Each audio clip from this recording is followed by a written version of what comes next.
bom dia. Bom, gente, como de costume agora, as aulas estão sendo mais curtas, então, sem muita enrolação na introdução, vamos direto para o que interessa, né?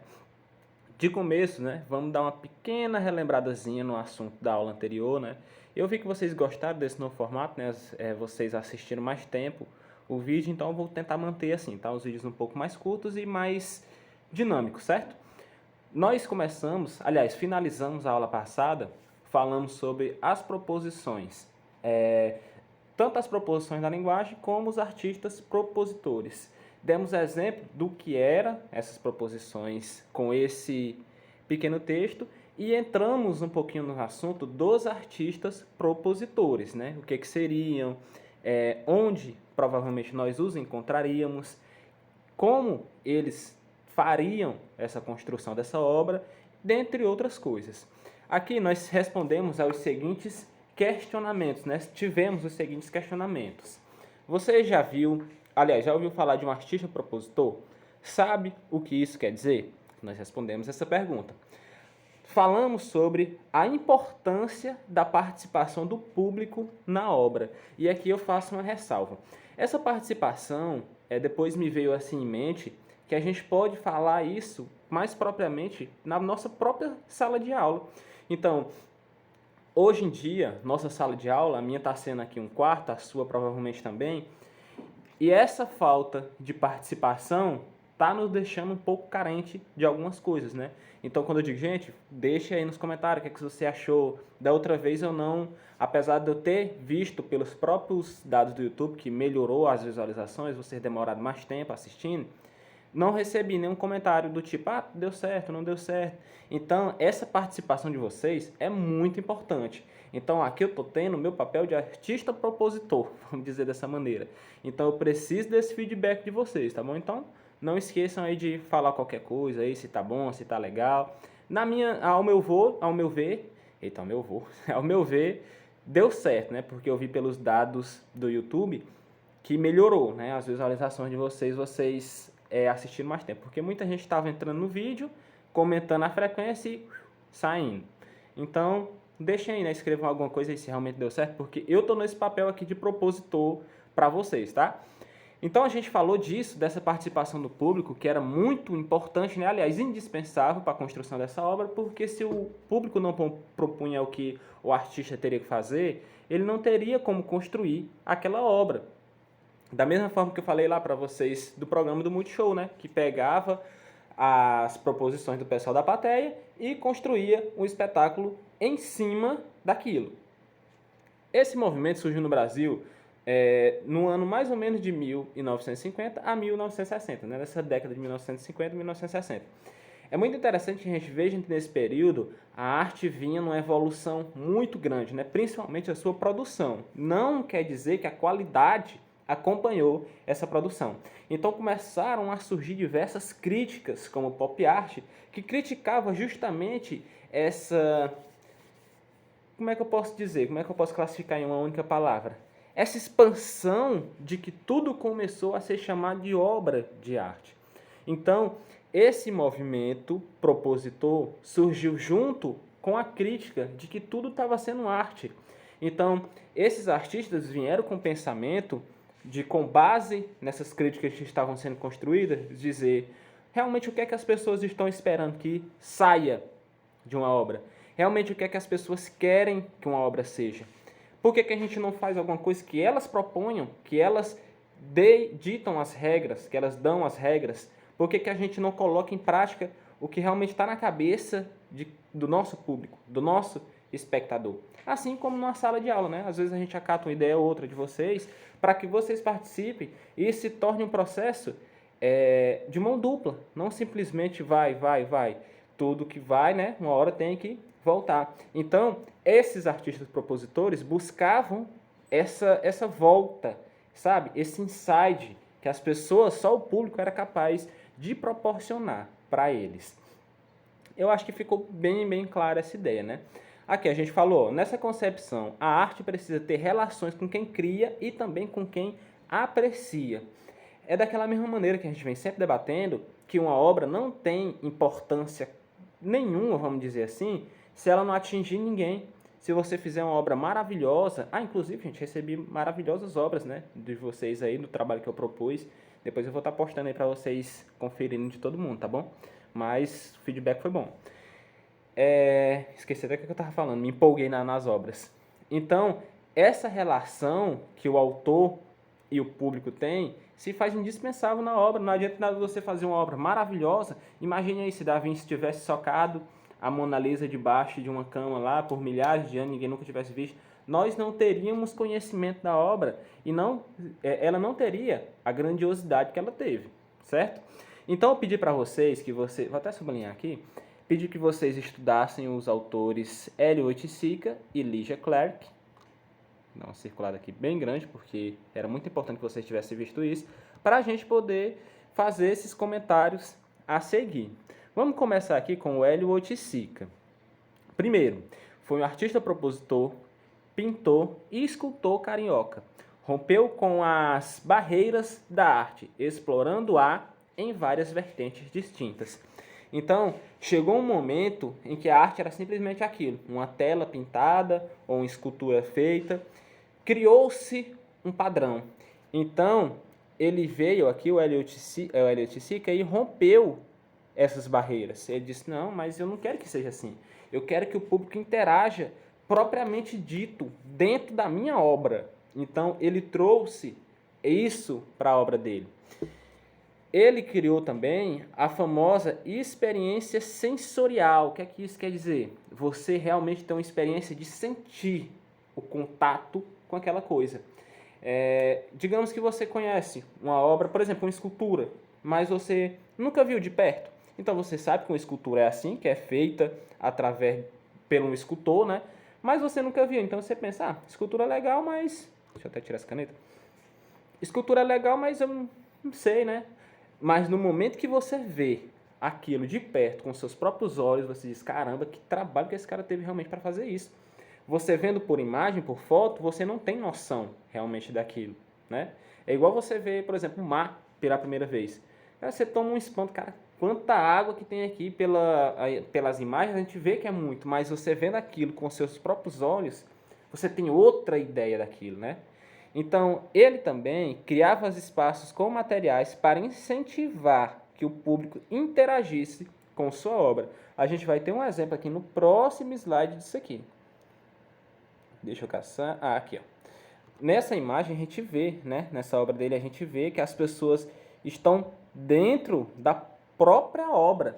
Dentro da própria obra. Tem ali um painel de um lado, um painel de um outro, como se fosse uma espécie de labirinto, em que as pessoas teriam que entrar, observar, várias saídas para sair, vários lugares para entrar. Então, a interação que ele propunha se fez assim perfeita, por conta de que é impossível você não notar uma obra dessa. E se você tiver contato com ela, é impossível você esquecer que teve esse contato.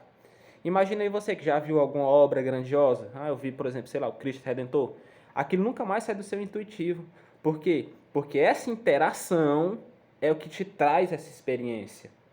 Deu para pegar a ideia? Temos outra obra dele aqui, né? Já não tem ninguém interagindo com ela, mas segue o mesmo padrão dessa, né? De formas abstratas e tudo mais. É muito interessante. Depois vocês deem uma pesquisadinha, para a gente não ficar falando tanto também sobre ele. E esse assunto não está bem no livro de vocês. Então, se vocês derem uma lida no livro, vocês vão pegar outras coisinhas, tá bom? Inclusive, eu acho que eu não falei na aula passada, mas eu sempre gosto de estar lembrando. Acompanhe também pelo livro didático, porque senão vocês vão ficar com uma visão superficial. Já bati muito nessa tecla. Aqui temos algumas palavras do Hélio, né? As palavras do autor. Vou ler aqui de maneira bem rápida, só para a gente pegar a ideia central do que é que ele tinha de pressuposto como obra, tá? Eu sei o que faço, pois cada coisa que faço é que me estabelece a referência de que estou fazendo alguma coisa. Se as coisas estão sendo feitas, isto é, inventadas, inauguradas, elas estão inaugurando cada vez uma situação, uma realidade nova. De maneira bem bagunçada nessa frase, o que é que ele quis dizer? Que enquanto ele está criando, enquanto ele está inaugurando, enquanto ele está impactando pessoas, ele está sabendo o que é que ele faz. A partir do momento que a obra dele não atingir mais as pessoas, não conectar mais as pessoas, não causar mais uma impressão nas pessoas, ele deixou de ser um artista. Então é muito legal que a gente pegue essa visão dele e traga para a nossa vida. Será que a gente realmente está fazendo o nosso máximo, igual o Hélio Oiticica? Ah, professor, mas esses negócios que ele faz aí é muito fácil, não sei o quê. É fácil agora que você está vendo feito, mas ele inventou isso. Então traga isso para a sua vida, de sempre estar inovando, seja lá em que for, né, nas suas relações com as outras pessoas, para se dar bem com as outras pessoas, para se dar bem na escola. Então é muito legal que a gente veja esse papel de reflexão que não só o Hélio Oiticica, né, mas todos os autores, quase todas as obras de arte têm de potencial de disseminação do nosso conhecimento e da nossa vida como um todo. O ofício da arte é um tópicozinho que tem no Coisa de Vocês, que às vezes eu gosto de trazer, às vezes eu não trago, mas dessa vez eu achei muito interessante para a gente realmente conhecer. Que esse ofício da arte está falando sobre o profissional de expografia, que é o profissional que tem por responsabilidade, como o nome já está quase dizendo, expor, né, algumas obras. Por exemplo, digamos que você é um grande... Você não, né? Não vou usar você nesse exemplo, porque a pessoa vai morrer no exemplo, então não vou usar vocês. Digamos que um grande autor fez, sei lá, 100 obras. Dessas 100, ele já tinha exposto 90, mas ainda tinha 10. Aí todo mundo se reuniu, cara, ainda falta 10 obras dele para ser exposta. E agora, o que a gente vai fazer? Então, a gente chama um profissional de expografia para ele poder organizar, para ele poder imaginar como é que a cabeça daquele autor se colocaria naquela situação e fazer uma exposição de uma obra de um autor que já até faleceu. Então é muito interessante esse ramo, porque ele faz com que as pessoas, entre aspas, revivam com suas obras, né? É muito legal. Então, gente, para vocês completarem o assunto dessa aula, eu peço... Deixa eu até ver quanto tempo... Ah, dá tempo, tá? Então eu vou continuar aqui. Eu ia pedir para vocês continuarem com a leitura, mas só que ainda estou dentro do tempo especulado. Então vamos lá. A segunda autora que eu pedi para vocês estudarem era a Lygia Clark, que foi um artista assim, multicultural. Deixa eu ver se eu consigo só botar aqui mais para o lado um pouco. Não, acho que não está tampando não, né? Então tá bom assim. Eu vou até ler em síntese aqui o que foi a biografia dela. Ela é, lógico, né? Não está a biografia completa, tá? É só para a gente ter assim, realmente uma noção de quem foi. Tópico 1 aqui, ó, Lygia Clark, de 1920 a 1988. Foi uma pintora e escultora brasileira. Abdicou o rótulo de artista, exigindo ser chamada de propositora. Quantas pessoas vocês não conhecem, né? Quantos artistas vocês não conhecem que, assim, tem o ímpeto de ser chamado daquilo? Vocês viram o caso recente de Romero Brito? Agora... deve fazer no máximo 3 dias, né? Eu tô gravando aqui no domingo, vocês vão ver na segunda. Então já faz mais ou menos 4 dias, né? Romero Brito é um artista brasileiro, porém mora fora, né? Se eu não me engano é nos Estados Unidos, não sei em qual estado, mas é nos Estados Unidos. E assim, ele ganhou o mundo, é um artista renomado, famoso, com suas obras reconhecidas e ele ganha muito bem. Entretanto, tem uma fama muito negativa de ser uma pessoa muito complicada de se lidar, que gosta de humilhar as pessoas e isso é muito feio. Uma mulher agora recentemente, 4 dias atrás, vocês pesquisem isso, tá? É muito legal vocês saberem dessas coisas. Não estou querendo denegrir a imagem de ninguém, é para vocês realmente conhecerem. Então, uma mulher, né? O Romero Brito foi no restaurante dessa mulher, destratou os funcionários dela, assim, sabe, aquela situação bem desagradável, né? Humilhou e tudo mais, coisas assim que não vem ao caso. Então essa mulher foi lá no estúdio, né, onde o Romero Brito vende as suas obras, comprou a obra mais cara e tacou no chão, na frente dele. Tem um vídeo, é muito bom que vocês vejam isso, para vocês entenderem um pouco.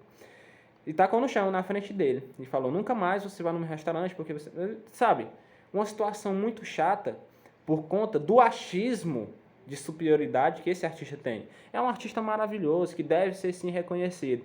Entretanto, endeusar uma pessoa é totalmente fora de cogitação.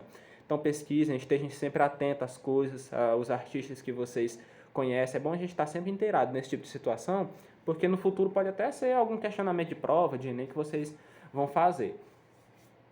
Então, esse título de artista acabou subir um pouco, né, a cabeça desse cidadão. Mas enfim, é só pra gente realmente conhecer o caso e estar inteirado. Vocês façam uma pesquisa aí que vocês vão ver. Tem um vídeo, tá? É muito legal. Não é legal a situação, né? Mas foi bom ele receber o troco pelo que ele tinha feito. Lígia Clark iniciou seus estudos artísticos em 1947, no Rio de Janeiro, sob a orientação de Roberta Iselida. Aqui tem algumas outras coisinhas que foram os artistas que influenciaram ela, né? Então, vamos adiante. A artista dedicou-se ao estudo das escadas e desenhos com seus filhos. Assim, a gente inclusive tem umas obras que são muito pertinentes delas. Eu não tive tempo de colocar aqui no slide, né? Porque eu já fiz hoje. Mas, se possível, vocês procurem. Dê umas olhadas lá nas obras de Lígia Clark, que ela ficou muito conhecida pelo estilo que ela tinha, que era muito interessante. Inclusive, na próxima aula, se eu lembrar, eu vou trazer essas imagens. É porque realmente eu fiz um pouquinho na correria, aí acabei deixando passar esse detalhe. Clark foi uma das fundadoras do Grupo de Frente, que foi criado em 1954, dedicando-se ao estudo do espaço e da materialidade do ritmo. Assim, ela foi uma das preceptoras de tudo isso que a gente vê hoje. De tudo isso que foi evoluindo esses espetáculos. E, por exemplo, hoje acabou até num espetáculo de funk. Já, Leonardo, mas o que é que tem a ver um artista propositor com um espetáculo de funk? Cara, é evolução, é evolução.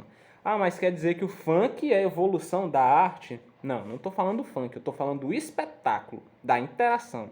Então as pessoas sim interagem e se tornou uma coisa propositora, né? As pessoas que ditam o que o cantor faz? Não, mas é de acordo com o que as pessoas gostam que eles vão moldar o que eles fazem. Hoje em dia o que faz sucesso, o que faz muito sucesso é o funk, sertanejo, porque as pessoas estão receptivas a isso. As pessoas não estão tão receptivas a outro tipo de espetáculo. Apesar de existir sim, mas convenhamos que esses espetáculos musicais seguindo essa vertente, né, tem uma força bem maior, por exemplo, que uma peça num teatro de, sei lá, do Teatro Mágico, né, que é aquela banda que é muito boa, né. Mas, enfim, gente, já chegamos aqui ao nosso horário, deixa eu ver quanto tempo estamos. Pronto, 17 minutos, estamos no nosso limite, até passei 12 minutos, queria deixar com 15.